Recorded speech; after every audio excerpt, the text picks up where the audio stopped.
აი როგორი დეგენერატი უნდა იყოს, რომ შენი შვილი გახვიოს სისტემის მსხვერპლად. წარმოიდგინე, ჩვენ შვილებს ვასწავლეთ, რომ ჯერ უნდა იარონ ბაღში, მერე სკოლაში, მერე უნივერსიტეტში. მთელი აი ცხოვრების მეოთხედის სწავლაში გაატარონ თან მარტოით პროფესიაში. და კიდევ მერე ვუხსნით, რომ აი შენ რომ ამდენი ხანი ისწავლე, იწვალე, რა ვიცი, ყველაფერი გააკეთე და დაახარჯე ამდენი დრო რაღაცას. უბრალოდ უნდა იმუშაო 1000 ლარზე. ბოლოს გამარჯობა, ხო არ დავაგვიანე, ხელბასები როდის ჩამერეცხება. Fuck you up, man. ეს არის ცხოვრება და ჩვენ ამით მერე ვამაყობთ, რომ დამაწინაურეთ შემა უფროსმა, რა მაგარია.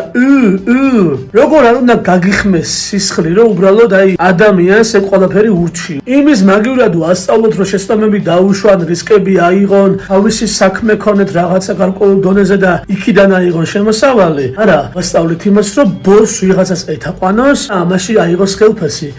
რა მაგარია, დამაწინაურეს, მოდი აღვნიშნოთ. და მე არავითარ შემთხვევაში არ დავცინი იმ ხალხს, ვინც თავისი შრომით პატიოსთან მუშაობს. თუმცა, ნერვები მეშლება იმ ხალხზე, ვინც ამბობს, რომ ეს ყველაფერი არის სწორი. და ის რომ ადამიანმა წარმოიდგინე, რამდენი იშრომა, იწვალა, ისწავლა რა.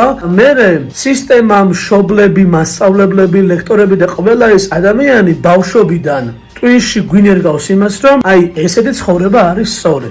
როცა იდეაში იმ ჭკვიან ადამიანს ბევრად მეტი შეუძლია თავისი უნარებით. ეს არის სამწუხარო რეალობა. სანამ ამას არ შევცვლით, მაქამდე ჩვენი ცხოვრებაც არ შეიცვლება.